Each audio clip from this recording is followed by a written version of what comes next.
Good evening, everyone. My name is Drew Beckus. I'm a recovered alcoholic. What a life. My sobriety date is February 13th of 2019. I am a member of the Fourth Dimension group. Yeah, that's right. One loud woo. That's what it's worth. I serve as the GSR for this group. If you're new in here and you don't know what that means, get in line. And the reason why I talk about that is I'm active in this home group, right? And I'm so grateful for that. I do have a sponsor. I do sponsor others. I'd like to thank Jennifer for asking me to come and speak tonight. I'm up here on a technicality. We kind of have a long-standing thing here where we try to get out-of-town speakers. I'm technically an out-of-town speaker. I live in St. Petersburg now. They're doing it wrong over there, in case you're wondering. I love Alcoholics Anonymous, and you know, there's been a couple times where I've had the pleasure of speaking here, and there's something about this room. You know, you send me to some clubhouse on a Tuesday night at 7:30, and I'm easy breezy, I'm chilling, but you come and ask me to speak here, and I am absolutely terrified. And the conclusion that I've come to is because I think that what we have here is incredibly special. If you're new here and you see these guys that are all lit up and these women that are in here that are mixing and mingling, get in there, get busy, because I'm here to tell you tonight that my everything that I know about how to participate in Alcoholics Anonymous started in this group. And to sit at this podium and look across this room and see people that have just affected my sobriety in ways that I couldn't tell you about for the next hour or so, is something that I'm extremely grateful for. I love Alcoholics Anonymous, and I pray that whatever I've got going on in my life, I remain current here, because my life is a whole lot better when I do that to the best of my ability. There's a lot of new people in here tonight. Welcome to everyone who picked up a chip or has under 30 days. We need you here. We're glad you're here. And I'm just going to say this, that what I'm about to share is my experience. And if you don't relate with my experience, I wouldn't count yourself out as an alcoholic, right? This is just how I got here and why I remain here. But if you're new, I promise you that if you are a real deal alcoholic, like some of us are in here, that there will come a time where someone will come to this podium and they're going to tell your story. It might just not be me, but I hope it is. But it might not be. And like I said, I love Alcoholics Anonymous, and that was not always the case. I got brought here for the very first time at 19 years old, and pretty quickly I realized that this stuff wasn't for me. I heard people talking about helping other people and trying to tap into some kind of power. They were using the word God, which I didn't like so much. And I didn't think this stuff was for me. And you know, through the years that I'm about to share with you, these walls were kind of broken down, and I was able to kind of realize that what I suffer from is alcoholism, and that is still the case today, years later. I come up here and I talk about being a recovered alcoholic. The best analogy that I've heard is if I'm standing outside that church and I get shot, and I go to the hospital and they patch me up, they send me back out. I have recovered from a bullet wound. That does not mean that I am bulletproof, and that is the case that I am not cured of alcoholism. What I have is a daily reprieve that is contingent on my participation in Alcoholics Anonymous. And I believe that I've lost the power of choice, in drink, but I've been given the power of choice to participate here. And like I mentioned, my life has been a lot easier when I do that. What caught my attention when I came back around Alcoholics Anonymous this time, when people were talking about how they felt. I didn't drink for years and years. Like I said, I showed up here at first at 19. I came back this time on my 22nd birthday. February 13th is my birthday and my sobriety date. So not a lot of years of trying this stuff. I haven't tried much, is what I'm here to tell you. I've tried drinking successfully, and I failed. Obviously, I've tried taking some suggestions. I've tried hanging around in the rooms of Alcoholics Anonymous, and that didn't work. And I've tried being a member of Alcoholics Anonymous by someone else's standards, and that's why I'm here tonight. But the way that I felt long before I took a drink was just incredibly different. And there was a speaker that we had here a couple months ago that talks about, we spend some time in AA and we hear people tell their stories, and I feel like it's almost impossible for us to not try to merge our experience with them. So I don't know. I wasn't sure if I felt incredibly different like I hear people talk about. But lucky for me, I come from a generation where it would be, it's deeply encouraged to share your every thought on a platform called Facebook. And every day I get these memories of 2010 or whatever it is, and I'm like, life is pain, and nobody understands me. This sucks. I hate this. There's a lot of that. just this like dark spirit, right? Or so I thought. And I've always been like a couple things. I've always been a watcher. I'm constantly looking for how we should act, and I don't know what to do with my hands. I'm copying everyone around me. That was the case when I was young too. And I've always been a comparer. And what I found is that I usually find myself in two positions. I'm either way better than you, or I'm way worse than you. And on a good day, I can get a full rotation where I'm like both better, in the span of like one conversation, better and worse. And that's been true for me since the dawn of Drew. That has been the case, and that makes for a very uncomfortable existence, right? And so what I started to do at a very young age was act like how I thought I should act. And I'm just this uncomfortable kid. I'm a guy that keeps score. There's all these, there's the things that make me like you and the things that make me not like you. And if I was keeping tally marks, the side of the things that made me not like you was filled. And I just had a noisy head, always, right? I had a father that suffered from this disease. I had the first 12-step group that I was a member of was Alateen. For those of you that don't know what that is, there's Al-Anon, that's for family members of alcoholics. And then Alateen is like the cool kid version. It's like the... Really, I'm like a wolf in the... I'm hanging out in there. I didn't know. I look at this now. I would like use these women to get self-pity and all this stuff.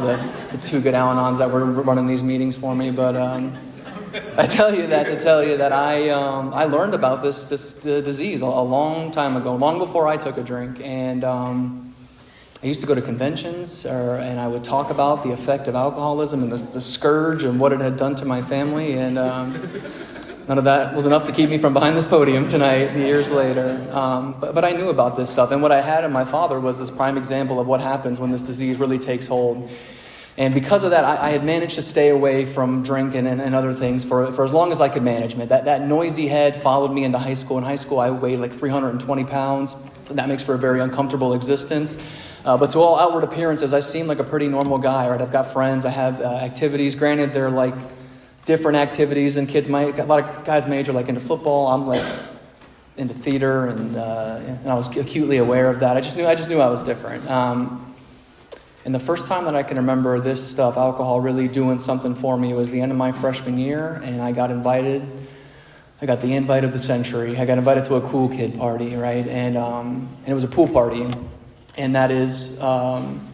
Hell for a kid who weighs 320 pounds in high school. That is the worst. That's as bad as it gets. And I was terrified because I knew that this was my shot. Like it was my time to join the cool kids. And I showed up to this party, and somebody's parents, God bless them, were kind enough to lend us their backyard. They were monitoring our drinks all night. They would pour them into solo cups just in case the neighbors peeked over to see what we were doing back there. And there was enough alcohol there for me to do what I hadn't been able to do before. I'm sure I had drank alcohol before, but there was enough alcohol available for me to get where I was, where I didn't know I was trying to go, but where I was trying to go from then on.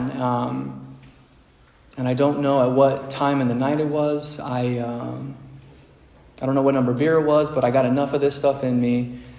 And what it felt like I'd been holding my breath my entire life, and it could finally just... the volume knob and that noisy head of mine just kind of got turned down for a little bit, right? It wasn't gone. Those thoughts were still there, but I felt like I could kind of come out and play. And what alcohol did for me that night was it gave me freedom that I didn't know that I was looking for. Folks, I took my shirt off in the pool that night. All right? Sorry, fellas. I kissed 2 girls that night. I was just like, I just felt like the man. I felt free, And there was a girl, her name is Sofia Santiago, and she was the one. She's married with children today. I'll keep up with her on Facebook, just in case. And I finally got the courage, I've got those 2 other kisses under my belt. I go to her and I say, I'm going to kiss you tonight. And I take a shot of tequila and I threw up right in front of her. And this book talks about us doing these incredibly tragic things while drinking, and that was true for me right away. That's like kind of like a blip for any other kid my age, right? The people that I went to high school with, they don't remember that night like I remember that night. It is a golden hue about it in my brain, right? It was a night where I experienced freedom that I didn't know I needed. And unfortunately for me, or fortunately, there's not like a cool party to go to every night of the week after that. And I just kind of tucked this thing away. I wasn't set off right away, but it was definitely coming, man. And what ended up happening was, in the background of my life, is that this disease has taken a real hold on my father, right? I had a dad that worked for Publix for 25 years. He's been fired from that job. My parents have gotten divorced. They're living separately now. I spend some weekends with him. That's becoming a lot less frequent because this stuff is just taking hold in him. And then what ended up happening is, on March 3rd of 2013, my father committed suicide. He jumped off the Skyway Bridge. The obligatory, that we never.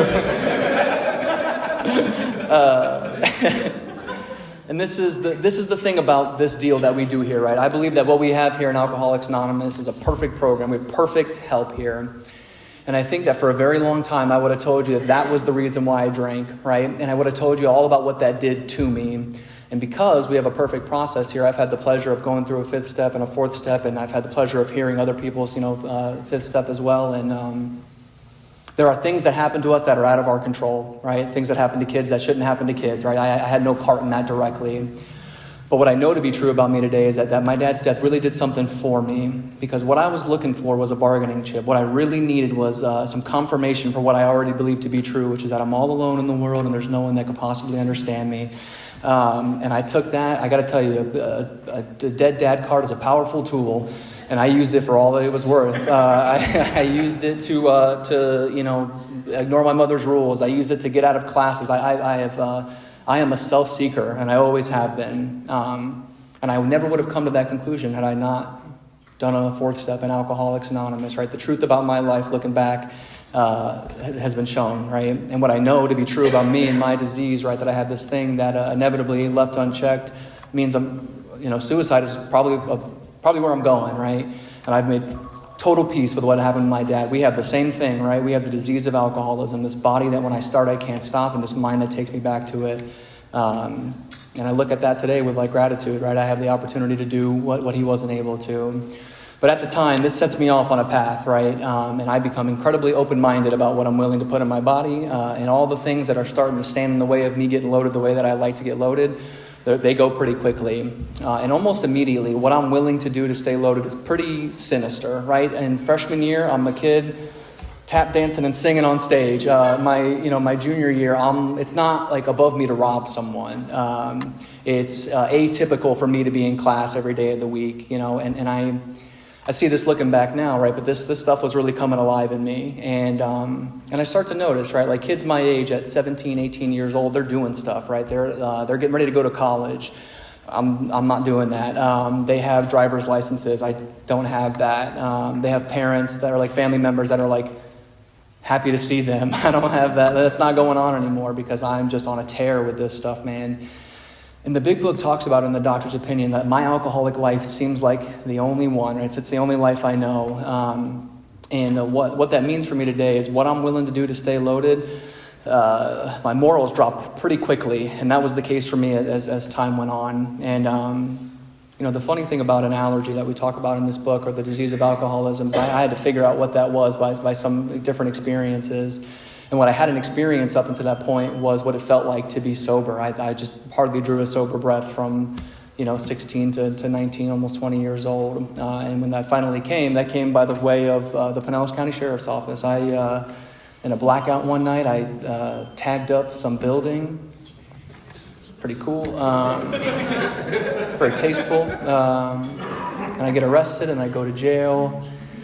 I've moved out of my mom's house a year or so prior to that. And I know coming in here, I've tried this a couple times, that when I get here, that my sponsor's going to ask me to read this story about this guy named Bill.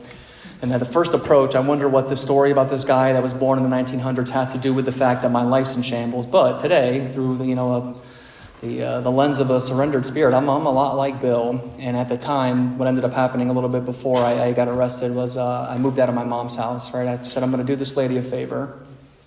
I'm a kind guy. I move in with the best of intentions with this girl that I love very much. It wasn't Sofia Santiago, but maybe that's why it didn't work out. And at the beginning of this 13th month lease, it's the place, right? We're all hanging out there, we're drinking, we're making music, we're living life, we're doing it. And at the end of that 13-month lease, it's me alone in a house with the power shut off, the water bill. It's just me, a bed, and a cat.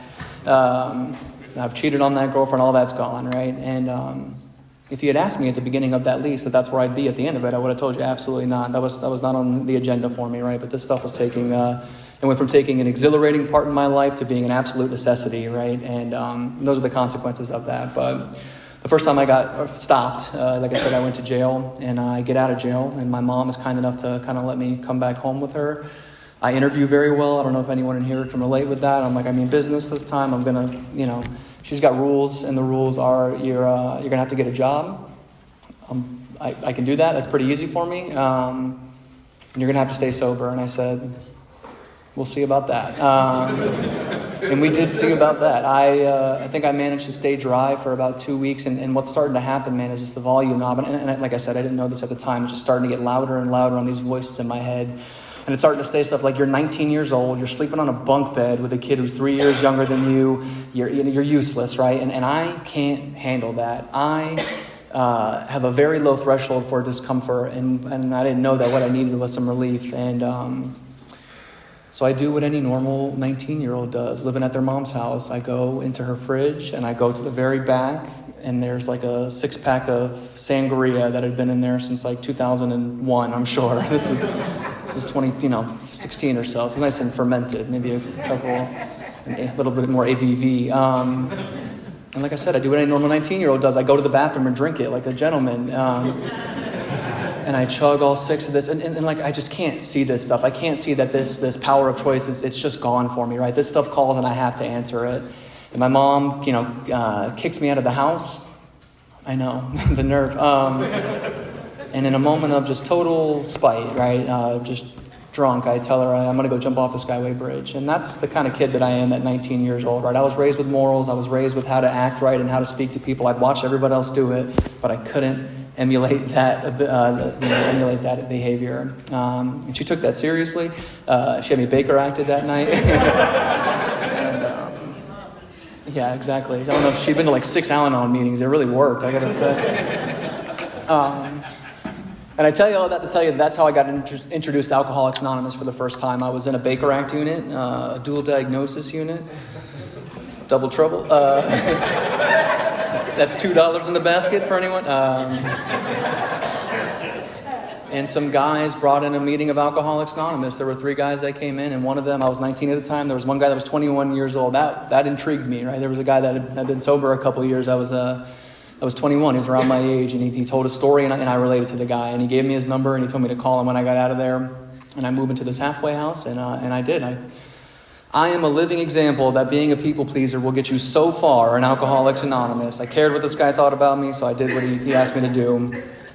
And he was to become my first sponsor. Now, what inevitably would happen is that this guy would ask me to start reading this book and doing some work.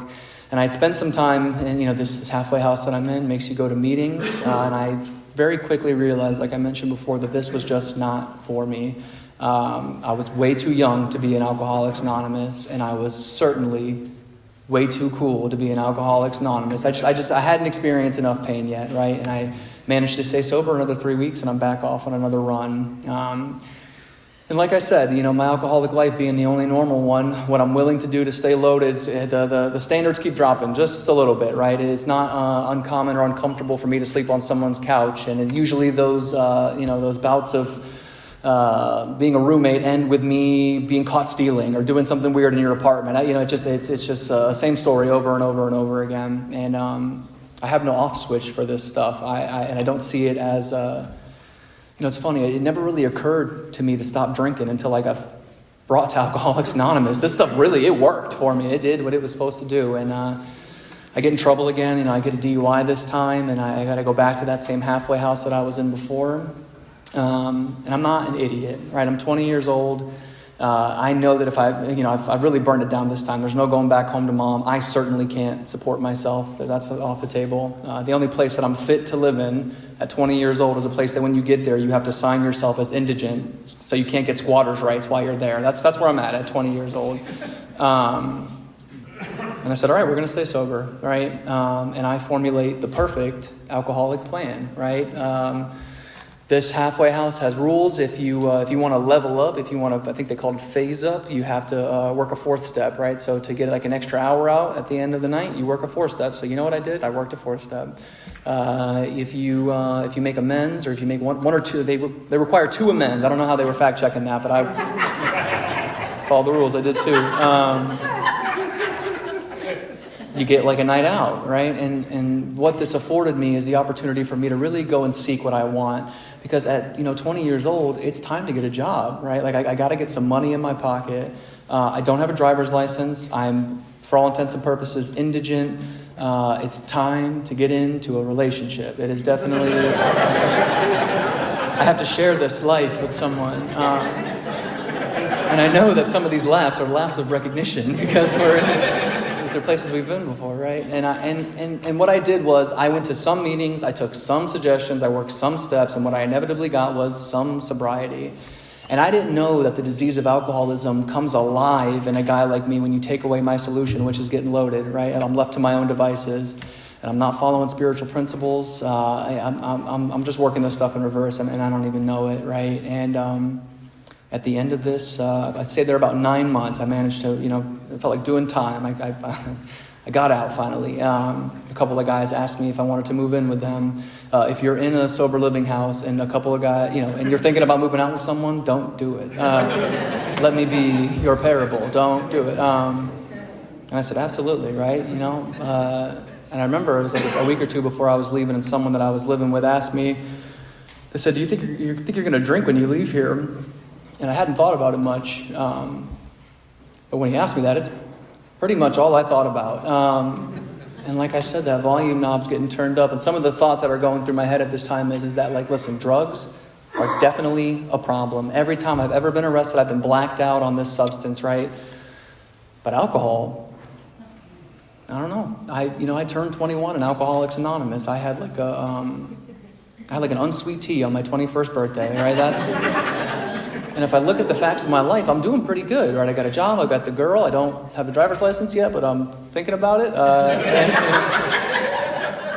And I have my own apartment. I have a place to bring a girl, right? These are certainly qualified me for a little celebration. And that's what happened. I moved out. I think it was like the first night that I moved out on our own. And I Ubered. Don't have a license. I Ubered to the bar around the corner. It was a real classy joint. It just says bar over it, over here on Tampa Road, over there in Palm Harbor. And I sit down at the bar, and I order a beer, and I was pissed. He didn't ID me. I was really mad. I really wanted to get that first one off. And I had a beer. I had a second beer, and I think I left like 3 inches in the second beer just to prove a point to someone who wasn't there. And I thought, all right, we're good. And I left the bar that night, and I Ubered home, and this thing was set off in me so quickly, right? I had learned, what I had learned in Alcoholics Anonymous did not occur to me after I took definitely before and certainly after.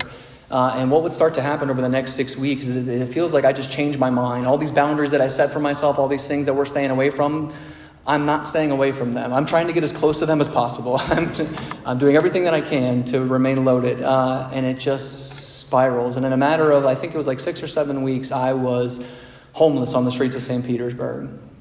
That's just where my drinking takes me. I don't know about you guys, but I take a drink and it's like I teleport to downtown St. Pete. And that girl that I loved so much, not Sofia Santiago, the girl that I love, I've cheated on her. That job that I worked really hard to keep, and that I took pride in. I've been fired from that job, and I've been asked to leave that house that I've been staying in. And I think that, like, if you had asked that kid that was drinking at that party, 16, 17 years old, if that's where he'd be, I would have told you absolutely not. That's not on the agenda. And the strange thing about having like a parent that has this thing is it's this measuring stick, or so I thought, right? I'm like, if I ever get that, I'm comparing myself to a dead guy is what's going on, and I'm just off on this run, man. And what I'm willing to do to get loaded this time is absolutely horrendous, like a true incomprehensible demoralization. And I'll tell one story and then I'll get sober. There was a night that I woke up from what I thought was a dream in downtown St. Petersburg.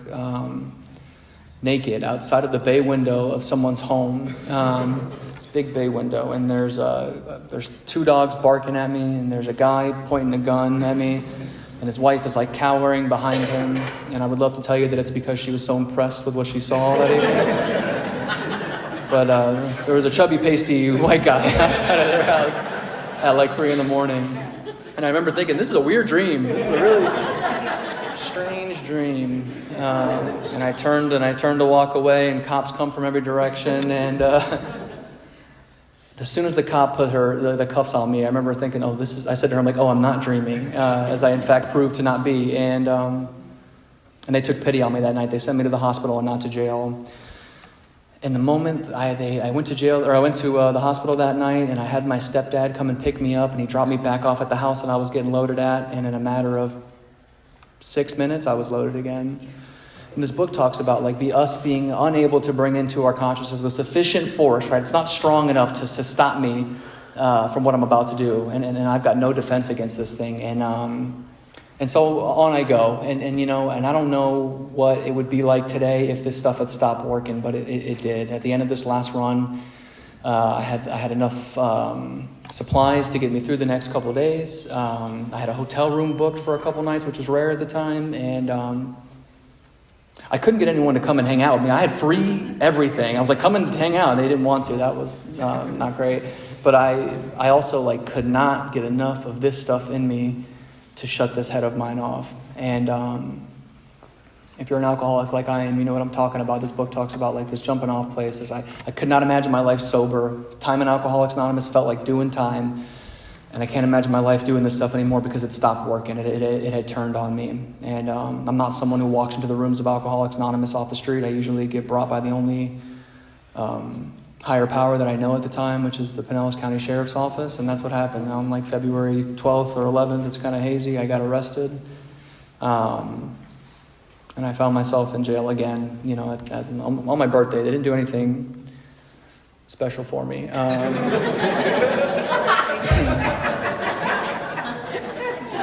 And I had what I know it to be today is just a moment of clarity.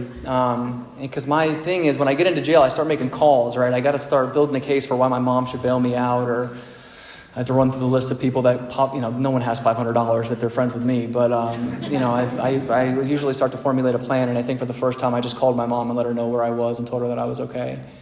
And that was the beginning of just a million surrenders that I've been lucky enough to take part of here in Alcoholics Anonymous. And I just sat in that jail. And funny enough, in the pod that I was in, there was a group of inmates, just people in orange suits like me, nobody bringing in a meeting, that were running a meeting of Alcoholics Anonymous.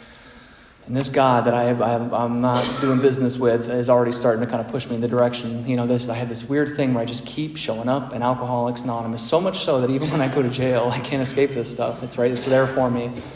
And, what happens next is God just kind of fronted me some grace. I get out of jail. My mother's kind enough to come and let me live with her again.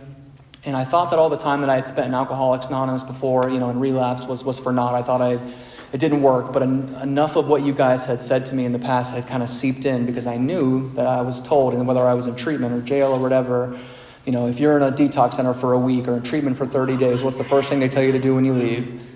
Go to a meeting, right? Yeah, we say, that's what it sounds, go to a meeting. And I did, and I went to, I got out late that night. I went to the 9:45 meeting over at the Warehouse Club. And I remember someone telling me at some point that you're supposed to raise your hand and tell them that you're new. And so I did. Yeah, the backtracking was supposed to start 20 minutes ago. After the dead dad, you're supposed to start the music. I'm sorry. I know, yeah.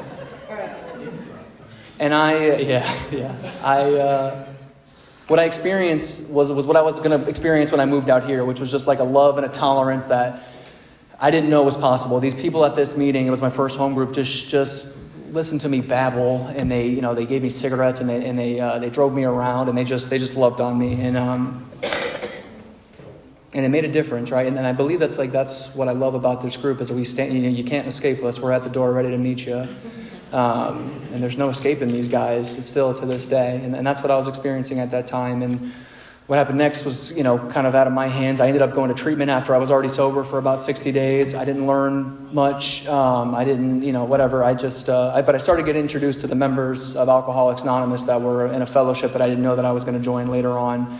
I was in Pinellas. These people were up here in Pasco. And he's not in the room tonight, but there was a member of this home group that would bring a meeting in every Wednesday. And he got through to me, man. I catch myself in these meetings just nodding my head, and I didn't know that the miracle was starting to happen, that I'm starting to relate to people in Alcoholics Anonymous, because someone like me who is so terminally different, that follows me here. And for a time, I really want it to be true. I don't want to be alcoholic, but when I'm in enough pain, this stuff starts to make a whole lot of sense. And I got out of treatment, and I got moved up here to Pasco County. I moved into this halfway house that I'd been to before, right? The circumstances looked about the same as it did before. I'm homeless, no going home to mom, all that stuff. But I was in pain. I was convinced that I was in some kind of trouble. I didn't have language for it yet. And I think it might have been the first night. It was definitely in the first couple of days that I was there that the members of this group, the men in this group, were bringing in a meeting on Monday night, and they were doing something that I had never experienced before. They were happy and sober at the same exact time. And man, that just floored me. And I kind of just came to this conclusion that there's no way that all these guys that come here week after week are lying to me. And I had the first night that I think I was there, someone brought me to this group. I don't even know if he's sober today, but he showed me how to set up a chair, and he showed me how to make coffee, and he showed me what it felt like to get involved in this deal right away. And I grabbed a sponsor, and pretty quickly we started working the steps. And what kind of blew the whole doors off this deal for me, right, was the doctor's opinion. Because I think that I have to qualify based on the amount of jobs I've lost and kids I've given up and, businesses I've ran into the ground, whatever it may be. And what I learned from a member of this group is that what we have here in Alcoholics Anonymous is one definition for what makes me alcoholic. And it's an allergy to alcohol, right? An abnormal reaction, right? And I could see that in my own experience, that when I sat down to have those 2 beers, after 9 months of sobriety, I had no idea what was going to happen next. That made perfect sense to me, right? And they also talked about this second part of this deal, this mental obsession, right? What it felt like for them to be sober and how absolutely miserable it was. And I knew that they were talking about that 9 months that I had stayed dry, hanging around the rooms of Alcoholics Anonymous. It was like the spring in my stomach just getting tighter and tighter and tighter until I inevitably drank and set this thing off of me. And so they told me that I have this body that when I start I can't stop, but I have this mind that takes me back to it every single time. And they said that if I can relate with that, then I am screwed. And I believed them. And the funny thing about being screwed is it sets us up perfectly for what we do next, right? This coming to believe in a power that could restore us to sanity, right? This insane idea that I can drink successfully. And what these guys showed me very early on is that the problem of my disease, right, it centers in my mind, right? It talks about it being like the crux of my problem. This is what's going on in this head before I drink again. And what they showed me was that the solution centers in my feet, right? They encouraged me to participate in Alcoholics Anonymous. My first sponsor in this deal told me that there's a lot of sobriety at the bottom of the coffee pot, but you have to be the one to clean it after the meeting to get it. I'm a people pleaser. I'm like, yes, sir. I remember vividly Dan Lenahan one night. I'm walking and I'm picking up chairs, and he said, "This guy's trying to stay sober." And I was like, "I am trying to stay sober. You're right." Meanwhile, he was outside smoking a cigarette, but in this very sly way, what they were showing me is how to participate in here, right? To how to get involved, right? How to be the person that sets the meeting up. And what I started to experience was a freedom, right? I would show up here early, and I just felt a part of, right? I'm not so afraid of you. These circles that, inevitably form outside. The more I spend time in here, I'm not so afraid, right? And, I think in my first 4th step, I was able to identify and surrender just enough for me to get free, right? I felt like a card-carrying member of Alcoholics Anonymous when I finished that 5th step. I wasn't so afraid to get in the middle of the circle and talk to you guys. I didn't feel so different. And, I gave it to God in 6 and 7, and then 8 and 9. It's more of a cautionary tale. I made amends to the people that I was already talking to, that were already kind of funding this enterprise that I was on now, right? My mother and my sister. It's a one of my favorites. So we love you. Just keep doing what you're doing. Man, that's nice. That's what I did, right? And in the 10th step, it talks about we commence this way of living as we cleaned up the past. And I disregarded that second part entirely, and I said, all right, baby, 10, 11, and 12, here we go. Maintenance steps. And it came back to bite me. I had right around a year sober. I've been living in this halfway house for the time that I've been sober. And my head would go to hit the pillow at the end of the night, and I would be like plagued with these memories of these things that I had done to people. And that discomfort was starting to kind of to seep in again, right? And that volume knob is starting to get a little bit louder. And it's bleeding into everything that I'm doing. Those meetings that I used to love 2 months ago, everyone is an idiot in now. And nobody's doing it right. And nobody understands that. That stuff's starting to come back. And I don't know if you've been there before, but being miserable in the rooms of Alcoholics Anonymous is one of the most isolating experiences that I think that I've ever had. And I didn't know that what I was doing is I'm working this stuff backwards, right? I'm not making amends. I'm living in these defects. I got a list of resentments. And all of a sudden, I'm about ready to tell myself, maybe we just overcorrected just a little bit. And there's this weird thing that happens, to someone like me where you convince me that I can't drink successfully. And I get that, right? So drink's not an option for me, but maybe suicide is. And at a year sober, that's where I was at. And I was in the rooms of Alcoholics Anonymous, probably looking like I was doing all right, moving my feet, doing some of the stuff that we do here, but I was just miserable. And I heard a meeting one night, a guy talking about what it felt like to want to kill himself in the rooms of Alcoholics Anonymous. And I grabbed that guy and I went back through this process at a year sober. And what that shed some light on is this delusion that I had, which is that there's these two guys, right? There's this guy that shows up here loaded, and there's this guy that's sober. And I believe that guy that was sober was this clean, pristine, sober machine.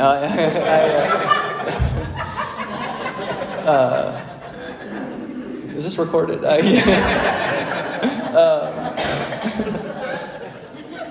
Come to find out, I'm perfectly capable of being all the things that it talks about in that third step, right? That selfish, that's just driven by 100 forms of fear and self-seek, all that stuff. I'm living that sober, and I don't have alcohol or anything else to anesthetize that. And no wonder suicide looks like a good option, right? And I had this whole other awakening. This guy, like I said, I was kind of on my way out the door. I was trying to disqualify myself as a member of Alcoholics Anonymous. In a matter of 2 minutes sitting in this living room, this guy requalified me for AA and took me through this work again. And when it came time to give this stuff away to 6 and 7, I was ready for God to have all of that stuff, all the things that I've been holding on to and that I've been acting out on. I was ready. And I yearn for a day that I don't have to come to God in a tremendous amount of pain. It hasn't happened yet. I'll report back if it does, but damn it if it didn't work. And I had a whole new experience. And when we got time to do 8 and 9, this guy that was sponsoring me at the time was on a pretty nasty amends that he had for some stuff he had done sober. So he was really like a hard ass about these amends. And I remember one night him asking me, he says, do you want to stand before your Creator and know that you've done everything you could to make these things right? And I was like, yeah, I don't know. I wonder if anyone's ever said no to that, but I didn't. I was like, you're sure, whatever. Just full of fear, man. It was some of the scariest stuff I had to do. And what I realized and what he pointed out to me is that I had a bank account full of other people's money, right? And I declare that I'm willing. I make that list in that 8th step, and I pray to God and tell Him that I'm willing to do this, and stuff just starts popping up. One day, shortly after we had met and I had made this list, I get a Facebook notification from a guy that I had burned pretty badly on this last run that I was on. And he had this picture of me where he had written text over it, said that, do not trust this man. He is a fugly slut. I was like, and it resurfaced. I'm a year sober now, and it's back again. And I got on the phone with that guy, and on my list, it's his name and $3,500. That's it, right? Because that's what I think it's about. It's about the money, because that's what I'm fearful of. And I got on the phone with the guy, and I made an amends. My sponsor said, maybe don't go see this person face to face. And he told me, and I told him, I'll send you all the money right now. And what he said to me was that you have no idea what that did to my relationship. The money that I'd stolen was his mom's money. And in the last year and a half since I'd stolen that money, they're not speaking. They're not on good terms because she believes that it was him who stole it, right? I have no idea the effect that I have on other people when I'm in the middle of this stuff. And I got an opportunity to make that right. I didn't follow up to see if they had a big, reunion, but That stuff was off my conscience. And I went on this tour of amends, and I would go and make amends to one guy, and I would show up at a place, and there would be 3 more people that I needed to make amends to, and I just did it, right? And the last member of my family that I hadn't made amends to was my grandmother. And for context, justification, she is, I didn't have a driver's license for the first couple of years that I was sober. She is like near death. So every time I'm with my grandmother, I'm with my family, and I don't want to take her into like the Florida room and go, Grandma, I'm sorry. I didn't want everyone to hear everything. So I'm not making this amends, right? I just haven't had the opportunity to. And, I'm getting ready to leave this halfway house, and I've been using her garage as a storage unit for all intents and purposes since I've been sober. And I go with a member of Alcoholics Anonymous to pick all my stuff up, because that's what we do here in AA. We help each other move.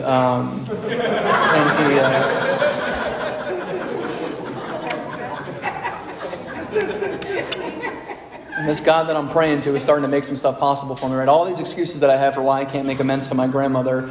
I'm at her house with a member of Alcoholics Anonymous who is more than excited to sit outside and smoke a cigarette while I go in. And I do. And I come inside. I say, Grandma, I did this, and this. And what I said was, Grandma. I had to scream at her still. I finish up, and she looks at me, and she just goes, I love you. You just keep doing that AAA. And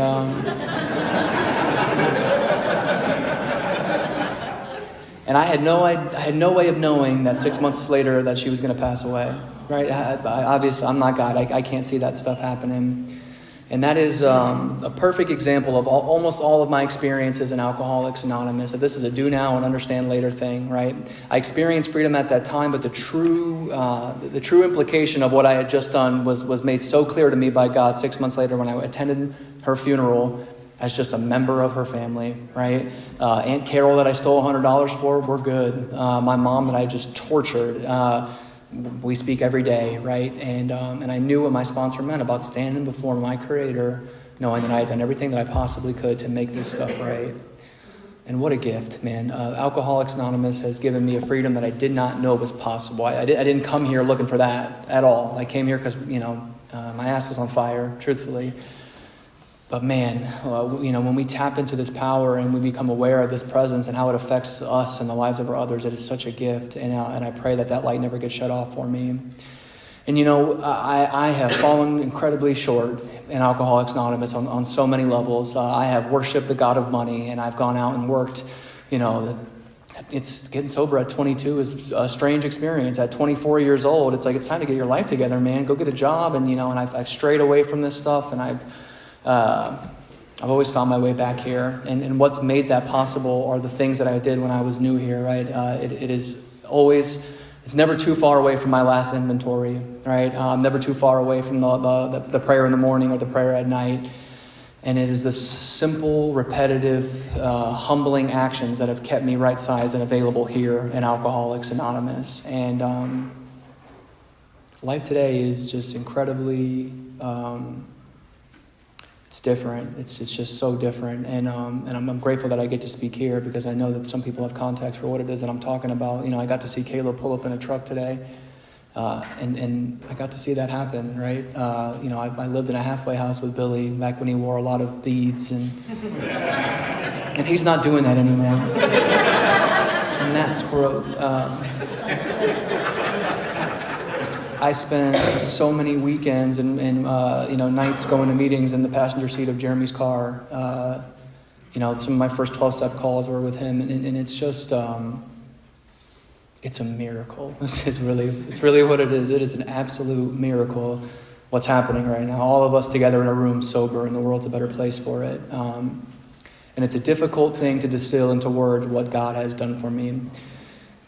What I've gotten in Alcoholics Anonymous through these 12 steps and great sponsorship and just a willingness, I do it kicking and screaming, but I still do it sometimes, is a life beyond my wildest dreams. And I couldn't have dreamed of having like a mom that's like stoked to see me, right? I couldn't have dreamed of like having like a consistent job or a place to live, and that's happening, right? And if that's all I got, that I would give all that stuff away if it meant I had to trade any of the peace of mind that AA has given me.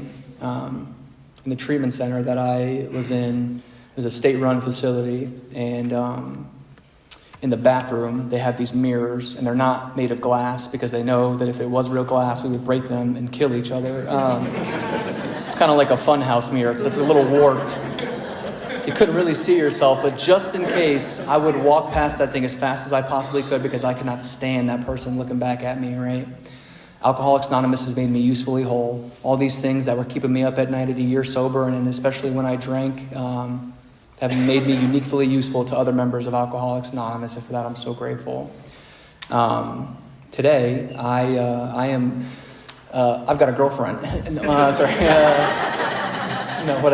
What God has made me the type of partner to attract the person that I'm in a relationship with today, someone who is filled with spirit, that believes in something. She's not one of us, but man, that was not on my relationship inventory, for sure, those type of people. And things are going so great that we live together, right? We moved to St. Pete together. Her mother and father own a couple businesses. I am a member of that family business today. One of the things that I do a couple days a week is on my key ring over there, I have keys to all the safes in the company. And I'm talking all the safes. One of my jobs is to go pick up the money from all the places and deliver it to one location. I know, yeah.